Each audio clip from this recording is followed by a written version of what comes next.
अपनी मां और 4 बहनों को होटल के कमरे में खत्म करने वाला अरशद इससे पहले अपनी 5वीं बहन की भी अपने ही घर के आंगन में कब्र खोद चुका था। अरशद की हैवानियत से घर छोड़कर भाग गई थी उसकी पहली मां। जी हां, लखनऊ हत्याकांड से जुड़ा ये बहुत बड़ा खुलासा सबसे पहले हम आपको बता रहे हैं। साथ ही इस कांड का हर छोटा बड़ा पहलू शुरू से अब तक वारदात से जुड़ी क्या क्या अपडेट हैं, सब आपको अगले 5 मिनट में बताएंगे। जिस सिरफिरे अरशद ने अपने पिता बदरुद्दीन के साथ मिलकर अपनी 4 मासूम बहनों और मां के हाथ की नस काटकर गले को दुपट्टे से कसकर खत्म कर दिया, उस अरशद का इतिहास भी बेहद खौफनाक है। उसके मिजाज और मंसूबे बचपन से ही बेहद खौफनाक थे। उसके मोहल्ले वाले अरशद का अमानवीय चेहरा पहले भी कई बार देख चुके थे। 6 साल पहले की बात है, उसकी सौतेली बहन फरहीन का लंबी बीमारी के बाद इंतकाल हुआ था। वो उसे कब्रिस्तान ले जाने की बजाय घर में ही दफनाने पर आमादा था। इसके लिए उसने घर के आंगन में कब्र भी खोद दी थी। पड़ोसियों ने समझाने की कोशिश की तो पिता बदरुद्दीन ने जवाब दिया कि जनाजा उठाने के लिए 4 लोग चाहिए, घर में और कोई है ही नहीं, इसलिए घर के आंगन में ही मैं अपनी बेटी को दफनाऊंगा। इसके बाद पड़ोसी और मोहल्ले के लोगों ने बाप बेटे को काफी ज्यादा समझाया, तब जाकर फरहीन को कब्रिस्तान में सुपुर्द खाक किया गया। राजधानी लखनऊ के नाका में होटल शरणजीत में आगरा के इस्लाम नगर तेहड़ी बगिया कुबेरपुर के रहने वाले अरशद ने पिता बदर के साथ मिलकर 4 बहनों और मां की सांसें बेरहमी के साथ थाम दी। सभी अजमेर से लखनऊ आए थे और सोमवार को होटल में कमरा लेकर ठहरे थे। मां और बहनों का कत्ल करने वाले अरशद का मानवीय चेहरा उसके मोहल्ले वालों ने पहले भी कई बार देखा है। 6 साल पहले बीमारी से मरने वाली अपनी सौतेली बहन फरहीन को वो घर में ही दफनाने पर आमादा था। पड़ोसियों ने काफी ज्यादा समझाया तो पिता बदरुद्दीन ने जवाब दिया कि जनाजा उठाने के लिए 4 लोग चाहिए, 5वें लोग का इंतजाम कहां से किया जाए, और बेटा अरशद घर के आंगन में ही अपनी बहन को दफनाने पर अड़ गया। अरशद के पड़ोस में रहने वाली फातिमा ने मीडिया को जानकारी दी है कि उसके पिता बदरुद्दीन ने 2 शादियां की थी। पहली पत्नी से पैदा हुई बेटी फरहीन टेढ़ी बगिया के कोल्ड स्टोरेज में काम करती थी। वहां उसे कश्मीरी लड़के से मोहब्बत हो गई। 2014 में उसने उससे शादी कर ली। शादी के बाद वो लड़के के साथ चली गई, लेकिन 2 साल बाद फरहीन तलाक के बाद घर लौट आई थी। घर वापस आने के बाद अरशद ने उससे घर से बाहर निकलने पर पूरी तरह से पाबंदी लगा दी थी। धीरे धीरे फरहीन की तबीयत खराब होने लगी। उसके पूरे शरीर पर गहरे घाव हो गए थे। वो दर्द से चीखती थी तो पूरे मोहल्ले वाले लोग सुनते थे। इसी दर्द से जूझते हुए उसकी हालत काफी ज्यादा बिगड़ गई और उसने घर में ही दम तोड़ दिया। उधर इस्लाम नगर में बदरुद्दीन और अरशद का पड़ोसियों से 2 दिन पहले विवाद भी हुआ था। मामले में पुलिस से शिकायत की गई थी। घटना स्थल पर पीआरवी भी पहुंची थी। चौकी पर भी दोनों पक्ष पहुंचे, मगर पुलिस ने कार्रवाई के नाम पर खाना पूर्ति की। दोनों का राजीनामा हो गया। इस पर अरशद का परिवार घर से चला गया। बदरुद्दीन ने अपने शिकायती पत्र में पुलिस कार्रवाई न होने की बात भी लिखी है। वहीं मुख्यमंत्री पोर्टल पर जो शिकायत की गई है उसमें थाना ट्रांस यमुना पुलिस ने 23 दिसंबर 2024 को संज्ञान लिया था। लेटर मिलने पर पुलिस ने उन्हें कॉल किया था, मगर अरशद और उसके परिजन नहीं मिले। तब तक पुलिस उनके आने का इंतजार कर रही थी। मोहल्ले के लोगों का कहना था कि पहले दिन ही कार्रवाई हो जाती तो इतनी बड़ी वारदात वजूद में ना आती।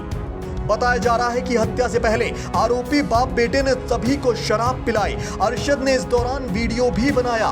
पुलिस ने अरशद को गिरफ्तार कर लिया है, जबकि फरार पिता बदर की तलाश जारी है। मामले की जांच डीसीपी मध्य रमीना त्यागी की कमांड में है। उन्होंने हमें जानकारी दी है कि बुधवार सुबह करीब 7 बजे अरशद लोको पुलिस चौकी पहुंचा था। अरशद ने पुलिस कर्मियों को बताया था कि उसने पिता के साथ मिलकर अपनी मां और 4 बहनों की हत्या कर दी है। पुलिस कर्मी मौके पर पहुंचे तो पता चला घटना नाका इलाके की है। इसके बाद नाका पुलिस को इत्तला की गई। पुलिस होटल के कमरे में दाखिल हुई तो भीतर 5 शव बिस्तर पर पड़े थे। उधर पूछताछ में अरशद ने कबूला है कि उसने पिता के साथ मिलकर 49 साल की अपनी मां अस्मा, 19 साल की अपनी बहन अलशिया, 18 साल की रहमीन, 16 साल की अक्सा और 9 साल की आलिया को कत्ल कर दिया है। आरोपी ने बताया है कि मोहल्ले वाले उसके परिवार को परेशान कर रहे थे। इसकी वजह से पिता पुत्र को डर था कि अगर उन्हें कुछ हो गया तो परिवार के लोगों का क्या होगा। साजिश के तहत दोनों पहले परिवार को अजमेर लेकर गए। आरोपी बाप बेटे ने अपनी 4 बहनों और अपनी मां से नए साल की पार्टी लखनऊ में मनाने का झांसा दिया था। मंगलवार रात में पार्टी के नाम पर सभी को जबरन शराब पिलाई। आरोपियों ने नाबालिग बच्चियों को भी शराब पिलाई ताकि बेसुध होने पर उनकी हत्या की जा सके। शराब पिलाने के बाद मंगलवार रात 2 बजे अरशद ने पिता के साथ मिलकर पहले मां अस्मा का ब्लेड से गला रेत दिया, फिर हाथ की नस भी काट दी। इसके बाद बहन अलशिया और रहमीन का गला रेतने के साथ साथ उनका हाथ पकड़कर उनकी नस काट दी। वहीं बदर ने अक्सा और आलिया का भी गला घोंटकर हत्या कर दी। इन दोनों की भी बाद में हाथ की नस काट दी। इस वारदात के दौरान वो चीख चिल्ला न सके, इसलिए सभी के मुंह में आरोपियों ने कपड़ा ठूंस दिया था। यही नहीं, कोई जिंदा ना बचे, इसलिए हाथ की नस काटने के बाद दुपट्टे से करीब 15 मिनट तक गला घसा था। हत्या के बाद बुधवार सुबह करीब 6:55 पर दोनों आरोपी होटल से बाहर निकले। जो सीसीटीवी फुटेज हम आपको दिखा रहे हैं उसमें दोनों साथ निकलते दिख रहे हैं। अरशद ने पहले पिता को चारबाग स्टेशन छोड़ा। इसके बाद लोको पुलिस चौकी पहुंचकर खुद ही अपनी पूरी वारदात बताने लगा। पुलिस की टीम बदर की तलाश में जुटी हुई है। बदर अपना फोन होटल में ही छोड़कर गया है, जिसकी वजह से उसकी लोकेशन नहीं मिल पा रही है। इस मामले में पुलिस की 2 टीमें एक्टिव हैं, जो आरोपी की तलाश में लगातार दबिश दे रही हैं। पुलिस ने होटल के कमरे से खून से लथपथ ब्लेड और लार से सना हुआ दुपट्टा बरामद किया है। सोशल मीडिया पर आरोपी का एक वीडियो भी वायरल हुआ है। इसमें वो कह रहा है, मैं अपने पूरे परिवार के साथ लाचारी और निराशा में ये कदम उठाने के लिए मजबूर हूँ। जब पुलिस को ये वीडियो मिलेगा तब तक मैं अपनी बहनों और खुद को मार चुका हूँगा। मैं अनुरोध करता हूँ कि पुलिस हमारे मोहल्ले के लोगों को इसके लिए जिम्मेदार ठहराए, जिन्होंने उसके घर पर कब्जा कर लिया है। फिलहाल इस बेहद अमानवीय और सनसनीखेज वारदात का हर एंगल हम बारीकी से आप तक यूं ही पहुंचा रहे हैं। आप जुड़े रहें वीके न्यूज उत्तर प्रदेश के साथ। मेरा नाम मोहम्मद बदर है। मैं इस्लाम नगर निवासी, आगरा का निवासी हूँ। मैं 17 साल से वहाँ पे रहता हूँ परिवार के साथ। कुछ लोग मेरे परिवार को बहुत ज़्यादा 17 साल से तंग कर रहे हैं। वो अब मैं बहुत ज़्यादा परेशान हो चुका हूँ। मैंने कितनी ही बार पुलिस को कंप्लेंट की, लेकिन पुलिस कंप्लेंट होती है, जहाँ पुलिस चौकी पे बात आती है, चौकी पे आके वो दम तोड़ देती है, उसकी कोई कार्रवाई नहीं हो पाती चौकी से।